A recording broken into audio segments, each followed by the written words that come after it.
Nag-stretching na nga tayo mga ka-protein kasi magli-legs workout tayo ngayon. So ayan, pinapatunog-tunog ko yung buto ko sa likod, sa lower back natin. Tapos ayan, nag-squats ako mga ka-protein. So ito na yung pinaka natin mga ka-protein, warm up. At ang ginawa ko dito na squats mga ka-protein is 11 repetition. Pero depende naman sa inyo kung ilan yung gusto nyong gawin. Basta warm up lang naman yung mga ka-protein, kaya okay lang kahit ilan. At nag-stretching din tayo ng hamstring natin mga ka-protein para yung muscle natin sa legs is ma-activate na. So ang gagawin natin workout ngayon sa legs natin mga ka-protein is tatlong movement lang. Bali squats, tapos yung sa hamstring natin, tapos sa calf. So ayan, kinuha ko na nga yung barbell mga ka-protein para mag-warm up set. So ginagawa natin tong warm up set mga ka-protein para pagka nagbuhat na tayo ng mabigat, hindi na mabibigla yung muscle natin. Siyempre na-shock na dito, kaya pagka nagbuhat tayo ng mabigat, medyo basic na lang. At ang ginawa natin dito sa warm up set natin mga ka-protein is 1 set lang tapos 12 repetition. Kaya ugaliin natin mag warm up set mga ka-protein, lalo na pagka magbubuhat kayo ng mabigat, para alam nyo na hindi mabigla yung muscle natin. At pagka nagbuhat kayo ng sobrang bigat na, ayun, magiging basic na lang yun kasi na-shock na nga yung muscle natin eh. At pagkatapos naman natin nagawa yung 12 repetition, ayan, ibabalik naman natin yung barbell. So alam mo na, ikaw ha, pagka nagbuhat ka, ibalik mo. Huwag mong nilalapag kung saan. Kawawa nagbabantay sa gym eh. At ayan, binuhat na natin yung pinakamabigat nating barbell mga ka-protein. So dito sa squats na ginawa ko dito mga ka-protein is 3 sets yung ginawa ko. Bali sa unang set natin is 12 repetition yung nagawa ko, tapos yung pang second sets is 10, tapos 8 repetition naman dun sa third set. So hindi na natin pinakita yung second at saka third sets natin kasi pagka pinakita pa natin yun, hahaba yung video natin.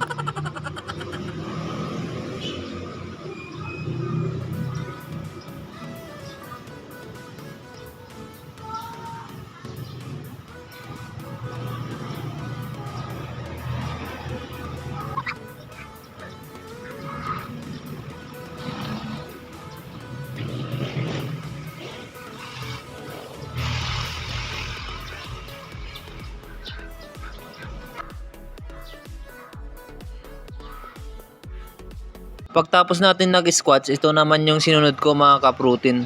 Nag-RDL tayo. Bali itong sa RDL natin mga ka-protein, pinulot ko yung magaan nating barbells kasi ito lang yung natin, warm up set sa hamstring. So ang ginawa ko dito mga ka-protein sa warm up set natin is 1 set tapos 12 repetition.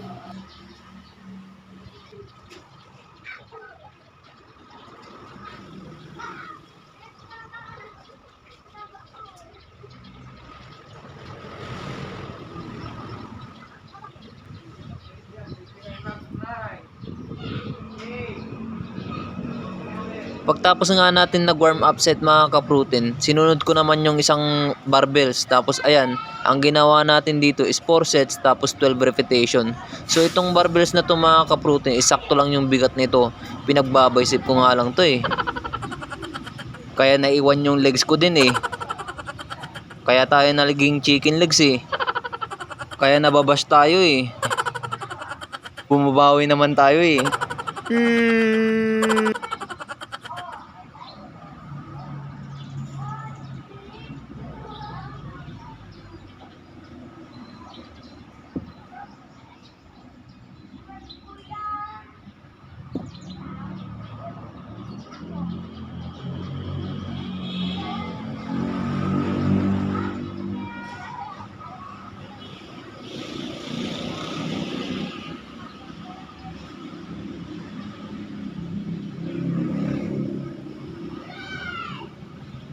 Pagkatapos nga nating nag-RDL mga ka-protein, ito calf naman yung isusunod natin. So ito na yung panghuli nating workout mga ka-protein. Bali tatlong movement lang yung ginawa nating araw.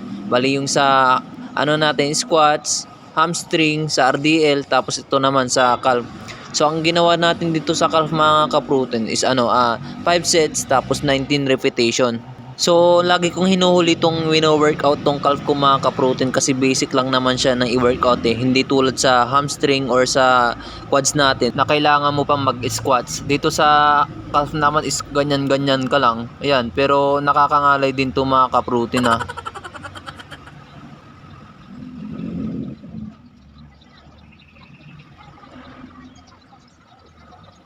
So yun lang yung mga legs workout na ginawa natin ngayong araw mga ka-protein. So yun lang. Sana nag-enjoy kayo. Bye-bye.